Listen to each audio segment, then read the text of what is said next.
Mildred Harrison. Yes, I am. So, kumusta? Nag-enjoy ba kayo sa Barrio Fiesta in Glasgow? Definitely. Ma'am, kumusta? Ano ay yung work nyo rito sa Scotland? I work with a company, it's a mortgage broker company. My job is to liaise with the solicitors, the client, to make sure there will be a completion date for their mortgage. Stressful ba siya? Is there any challenge? Oh, definitely there is, because every case is different. So there are straightforward ones that can complete in a week's time. There's also a stressful one that can take months to complete.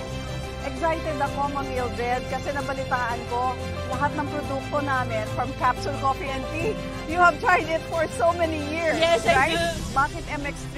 Wherever you go, if you meet Filipino, they always say mangosteen is good for you. Yes. So why not take MX3? It's mangosteen product. And then I just feel, I don't know why, I feel happy if I take MX3. Woman's problem. I always say that, look, I've got MX3 tea here. I can give it to you. There's no specific reason, but I do like MX3. Even if I'm in the Philippines, the first thing I do is go to a shop.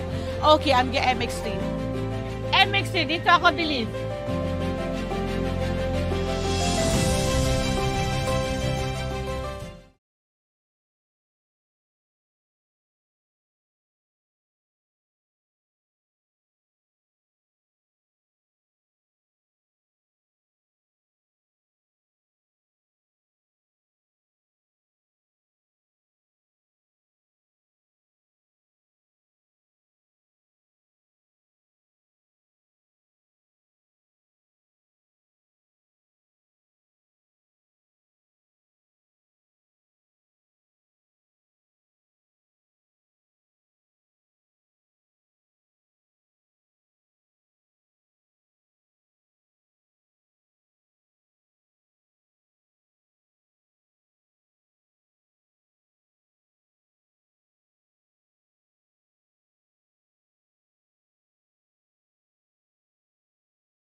Tayo'y makinig sa drama ni Jimbo at Sheena.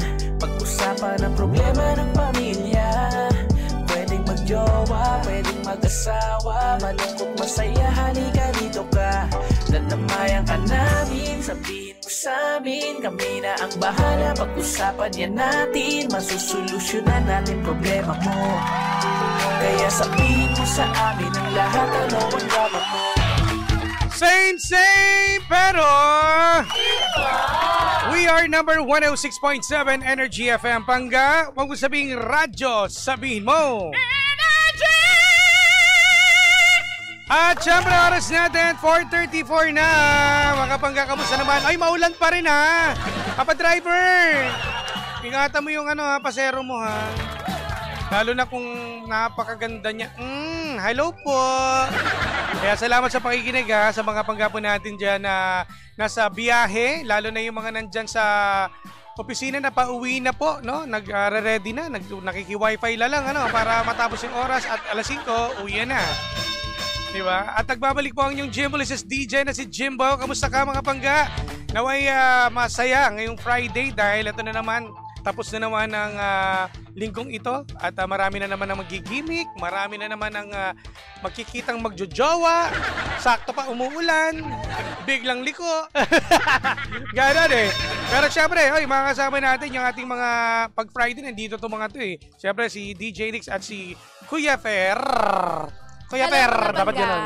Hello! Hi, Tito Jumbo. Hi, Kuya Fer. Hoy, hi. Magandang hapon sa inyo at Happy Friday! Happy Friday! Happy Friday! Baka hindi nakakabit. Sorry na. Sorry na. Tingin-tingin din kasi. Ayan. Magaling ka sumuksok eh, pero... Oh, yan. Yun. Ay, di ba? Ayan. Ay, mga pangga, dinig na. may mga pabati tayo dito. Siyempre, paano magiging caller po ni PPJ? Ba't di ka tumawag sa akin? Ba't kay PPJ? May believable stories kayo. Pwede. Pero kay Papa Jackson mamaya po. Oo, paano po maging caller po? Pwede po kayo mag-message po sa official Facebook page po ng Energy FM. Ayan, i-type mo na sa Facebook Energy FM 1067. Ayan, kung gusto mong maging caller. At syempre, eto na, ang ating programang Believable Stories. Believable. Syempre, special, pag Friday. So, ako naman ngayon na magtatanong. Kasi nga, di ba, may mga tumatawag sa atin at meron din tayong bisita, no? Every Monday and Thursday para sa ating Believable Stories. So, ngayon, gusto ko lang malaman din, bilang kayo madalas ko nakakasama, kayo ba, may Believable Stories ba kayo? Simulan natin kay DJ Nix. Ay, talagang simula pa talaga sa akin. Lahat ba, may Believable Stories ka ba? Oo, meron naman. Sige, kwento mo nga kami, ano ba yan? Siyempre, hindi totally sa akin yung believable stories. Pero, ito ay based sa experience ng kaibigan ko. Okay, sige. Kwento mo yan. Ano yan? So, yung kaibigan ko kasi, meron siyang mother. Tapos, ano na lang siya, isa na lang siyang nagtataguyod sa pamilya niya.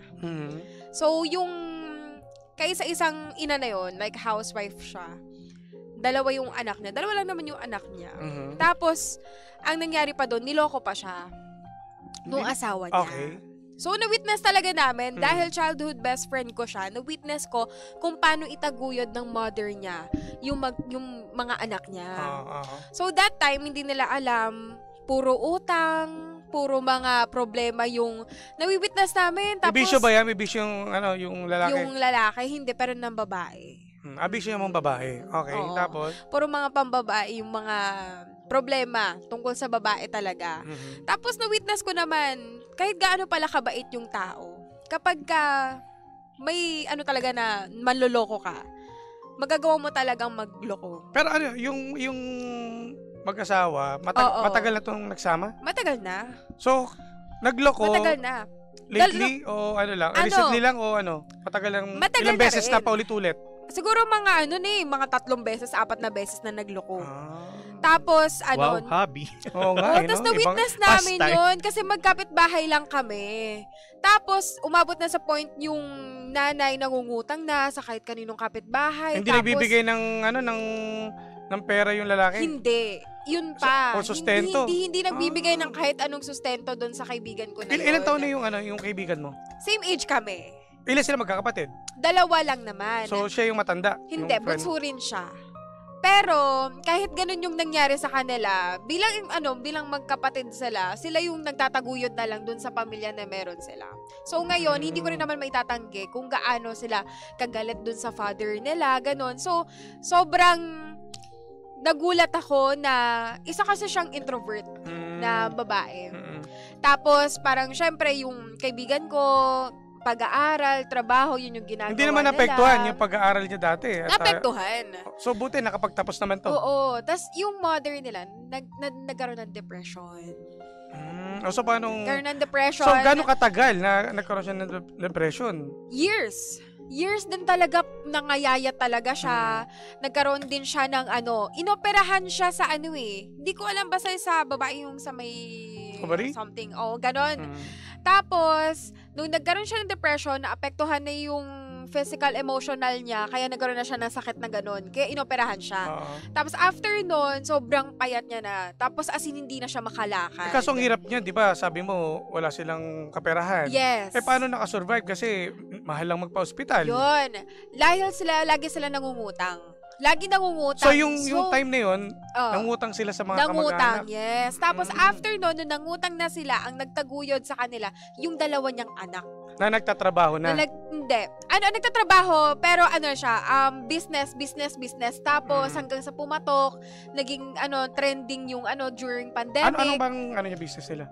Sa mga ukay, yung mga, nila, sa online. Ganon. Tapos, after nun, nung nataguyod na nila yung family nila, biglang kumontak ngayon yung father. Wow. Bumalik yung tatay. Kasi nakita na medyo gumaganda buhay. Yes, ganun. gumaganda na ngayon yung buhay ng tatay. So, syempre, sila, syempre, tao lang din naman tayo, nagagalit tayo every time na syempre, malaman natin, iniwan tayo. Syempre, tatay pa natin yun, iniwan tayo. Hindi natin alam yung gagawin natin eh. Kung paano natin itataguyod yung family natin. So, ang nangyari nun, ang tagal, nanuyo yung tatay sa kanila. Nalaman na lang din nila na meron ng family yung tatay nila doon sa ibang bansa. So, after nun, nag-ibang bansa ba yung lalaki? Nag-ibang bansa eh. So, umuwi lang para lang makita sila, ganun? Hindi na umuwi. Nagkaroon na lang na message request na nangangamusta. Dala lang. Yes. Nagulat na lang sila na bilang nag-pop up sa kanila na after ilang years tsaka nagparamdam yung tatay. Buti natanggap ng... Kumbaga, paano nila kinausap yung father niya? Kasi syempre masama loob. Ayun. Umabot din naman ng years. Tapos, nung kinausap na nila, pinag-usapan na nila kung ano yung mangyayari sa bahay, ano yung mangyayari sa ganito. Kinuwento rin yung about sa nanay nila na nangyari. Sa nangyari.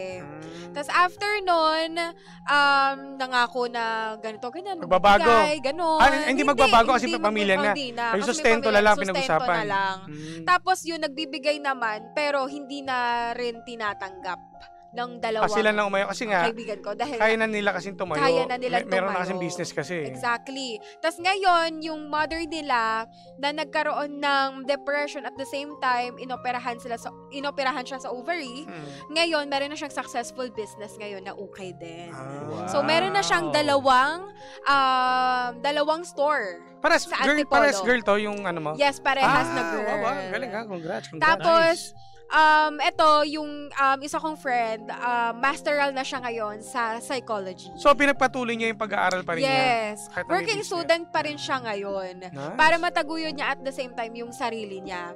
So, sobrang napaproud ako sa kanya kung paano niya rin nadala yung sarili niya na, biruin mo, nung time na nangangailangan nila ng tulong, sila lang rin talaga yung nagtulungan sa isa't isa. Na parang pinakita niya rin talaga doon sa daddy nila na kaya namin kahit wala ka. Pero iniwan nakabilib yun mo ha. kami. Biri mo syempre pares babae, no? 'Di ba sa sila kumuha ng lakas sa loob para gawin niya, no? Totoo. Kumbaga diskarte lang talaga yung ginawa nila diyan. Totoo. Oo.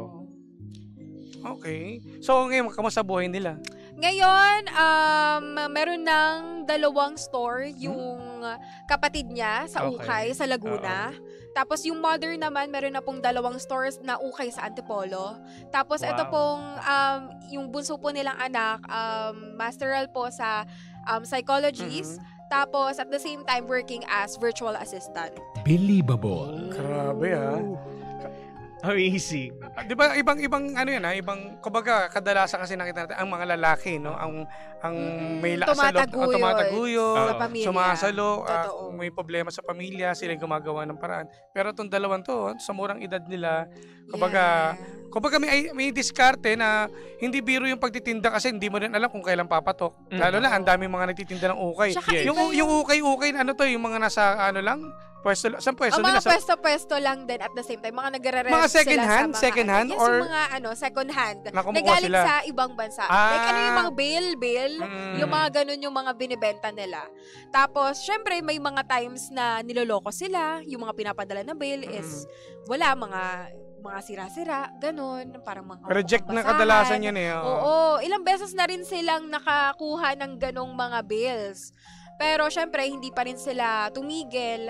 Kumbaga, paano sila mananalo sa buhay kung hindi nila tatanggapin yung mga pagkatalo nila. So, dami na nilang store ngayon. Di may mga staff na sila, may mga tao na sila dun sa lugar, pwesto. Yes, meron na. Meron parang na rin. mahirap yata na sila. Ang dami. Tapos, may probinsya ba? May probinsya? Bulacan ba? Laguna. Laguna. Laguna. Saka Dalawang Antipolo na ngayon. Nice. Yun, oo. Galing ha. At yung nanay niya ngayon ay okay naman. Yes, yung nanay naka-survive po nila, naman yes sa, po, working din siya. At the nice. same time, may dalawang, meron silang 2 pwesto sa Antipolo. Working pa rin siya at the same time sa isang motorcycle dealer. Yung naman. nanay? Yung yes. Galing At the same time, manager ata siya sa motorcycle dealer ngayon. Dapat maging kailala natin to kasi Ay, oo. alam mo, ito yung mga bibirang storya na hindi natin napapakinggan eh. Totoo. yes. So sa mga kaibigan, buti lang may programa tayong ganito, no, na i-share natin sa lahat ng mga listeners natin and viewers, no. Tsaka ang sarap sa feeling na ma-witness mo din yung, alam mo, from ganun lang silang sitwasyon dati na umaangat na ngayon. Yes. Tapos, parang syempre, every time na magkakamustahan kayo, ang kwentuhan nyo na lang is ganito, ganyan, paano na yung mangyayari sa inyo in the future. Alam mo yun, yung ang ganda na ng pag-uusap nyo, hindi na tungkol sa problema, hindi na sa mga struggles Kumbaga na madali sila, kumbaga naka-move on na sila. Totoo. At naka-focus na sa kanilang future, Totoo. lalo na may mga business di ba? Dati Yes. nag-iiyakan pa kami niyan kung paano ganito, paano ganyan, paano kausapin yung tatay. Tinatanong ko pa siya every time na nagkikita kami noon. Sinasabi ko sa kanya, be, kausapin mo na yung father mo. Tapos, wala, galit talaga yung puso niya. Pero in the future, siguro talaga. sa mga darating na araw, no, Mm-mm. syempre magulang pa rin yan. Andiyan pa rin Yes. para kamustahin sila Oo. at hindi naman titigil ang tatay. Mm-mm. Kumbaga siguro ano na lang, yung communication nila, dapat huwag nila ipagkait yun kasi tatay pa rin nila. Yup. Ayun. So ano masasabi mo sa kwento ni DJ Nix? Mukhang nagbago si DJ Nix. May mga kaibigan pala siyang believable story. No? Di ba? Hindi, believable naman talaga. It's, worth telling the story. Kasi, yun na nga napakadali kasi sa atin na, na gumive up. Totoo. Lalo na kapag meron tayong mga problema. Ayun. Well, actually, lahat naman. Yes, lalo na pag Oo. pamilya pinag-uusapan. Kadalasan dito sa narinig ko at nakikita ko sa mga social media, yung nagre-rebelde, kapag pamilya nila nagkaroon ng problema, naghiwalay, sila sisirain nila yung buhay nila para lang gano'n. Oo. 'Di ba? So ngayon ito, imbis na magloko sila, total babae pa naman tong mga to, no, yung kaibigan niya. Mm-mm. At least pinakita na, oy, babae, kahit babae ito, Oo, lumaban Yes, sila. kaya Oo. namin Oo. lahat. Correct. Para lang mataguyod namin yung Oo, pangangailangan. at saka isa pang amazing doon, tingnan mo, even yung pagka nagko-converse kayo, yung stories ninyo, iba yung level ng pinag-uusapan nyo, no? totoo. Iba na, hindi na yung yung lagi na lang pagka nakikita. Na-experience nyo na ba yun? Lagi magkikita kayo ng mga close friends nyo na ang laging tema ng pag-uusap yung mga rants ninyo sa buhay, mga problema, o kaya naman, fa-follow up mo yung uy, ano na nangyari dun sa ganyan-ganyan, na problema ulit. Totoo. Ganon. Parang for a change, di ba? Darating sana dun sa time na yung topic ng pinag-uusapan ninyo, yung mga topic na dating pinapangarap nyo lang. Yes. Totoo. Yun. Ngayon, ito na. Nandito Oo, na ito na. Nakalatag na. Exactly. Wala na doon na. Actually, yung isang reel na sobrang nakaka malapit din sa katotohanan, yung reel na yung tatawagan niya yung friend niya. 'Di ba usually pag tatawag tayo sa friend natin, natatakot tayo sagutin kasi baka uutang. Oo, pero yung sa reel naman, ang ginawa niya, tumawag siya kasi gusto niya magpautang. Kaso yung friend niya, ay friend, sorry, ang dami ko pa ring pera eh. So, hindi ko kailangan hindi ko kailangan mangutang, mga ganon. So ano na rin to, para sa mga panggalan din nanonood, kapag mayroong tumatawag sa inyo, mamaya, emergency naman, sagutin nyo naman. Oo, Pag may nag-message sa inyo, baka mamaya, kinamusta na ka, hello, kamusta ka, baka huling text niya sa iyo, tapos magulat ka, wala na siya. Hindi mo naman sasabi eh. Basta yung mga text messages na hi be, Ayan. hi friend, ganon. Mga ganon lang. Tandaan Tapos, nyo. walang detalye. Nakakakaba. Hindi, basta tandaan nyo, hindi naman lahat ng tao ay gano'n ang style. Meron naman talagang, kasi baka mamaya makonsensya ka, yung tumatawag pala yun huling araw niya na o huling tawag niya na sa iyo pala yun. Correct. Sumagot din kayo. Hindi lahat utang. Hindi utang yan. Oo. Uy, sumasagot naman ako. Sabi mo, sorry. Pag wala naman talaga ipapahiram, o di wag na. Oo, sabihin mo na lang, wala kayong papahiram. Paligoy-ligoy pa. Oo, tapos kung meron ka naman ipapahiram, di wag mo nang wag nang kuna ng details. Basta magpahiram ka na lang, friend mo naman eh. Well, anyways, going back dun sa sa story ni Nix, dun sa friend niya, amazing talaga, lalo na kapag nag-focus tayo. Ayun, lahat naman tayo may problema Yes, Kanya-kanya lang talaga tayo ng way kung paano natin siya sasagutin. Masasolusyonan. Pero ang dalawang major roads lang naman na iti-take mo eh. It's either you don't do anything. Hayaan mo lang nakainin ka ng sistema na bulok. Hindi mo gawa ng paraan o kaya gawa mo ng paraan. Na hindi ka mag-play victim doon sa sa kinalalagyan mo. Kasi nakakatuwa yung nangyari doon sa kanila. Totoo. Tsaka kasi pag nagpadala ka sa ganyang problema, wala madadown lang din sarili mo, mawala ka ng paraan kung paano dumiskarte, paano magawa ng solusyon. Yes. Kaya okay yan, maganda yun. Sa lahat din ng mga kababaihan na nakakaranas ng ganitong problema. Sa mga panggari natin, hindi kumbaga tayo pa rin ang gagawa ng way para maayos natin ang buhay natin. Lalo na when it comes sa ating family, no? Totoo. Yes. Oo. Pero na-amaze lang talaga ako, Jim, dahil kasi ang lakas ng aircon pero pinapawisan. Oo. Hindi ko alam ba't naka-ano ba? Na-amaze. Nakapatay kasi. Nakapatay yung isa. Ayun naman pala. Pero may nag-comment dito sa atin. Yes. Meron din akong kapitbahay. Ito nag-share naman to si Ate Criselda. Meron akong kapitbahay sa Makati daw na napagtapos niya yung mga anak niya sa pagtitinda ng saging at barbecue. Nagka-award yung mga magulang niya yun. Kumbaga parang, wow. 'di ba? May maraming mga kwento. Dapat tumatawag kayo sa amin. Yung sinasabi ko sa inyo. Oo nga, diba? mga pangga, share nyo yung storya nyo dito para maka-inspire naman tayo ng iba. At hindi yung puro walang kararaan lang yung mga pinag-uusapan. Ayan, para makatulong tayo. Lalo na ngayon, di ba? Sobrang, focus lahat ng mga tao na may binabantayan, di ba? Yes. Oo, wag na nating i-elaborate. Exactly. Maiiba pa ang tema natin. Palapakan natin, yung congratulations sa kilala mo, sa tropa mo. Yeah. Anyways, pwede kayo tumawag mga pangga. Huwag kayo mahiya sa amin at mag-share po sa aming official Facebook page. I-message nyo lang kami, tapos tatawag kami sa inyo, bigyan nyo ng number ninyo. Ang ating hotline number, 8721-2429 at ang ating globe number 70017949 at sa online, pwede kayo mag-message Yes, sa pwede Facebook. po mag-message Okay. Aming messenger. Mamaya magbabalik tayo at may pabati pa tayo ha. Mamaya na yung mga batian natin ha. Manatiling nakatuto, kasama pa rin po ang inyong Jimbo DJ na si Jimbo. At ako naman po si DJ Nix. At ang mataas na boses ng energy, si Kuya Fer. Dito lang yan sa same pero iba! We are number 106.7 Energy FM. Panggawag sabihin radyo. Sabihin mo! Jim Shi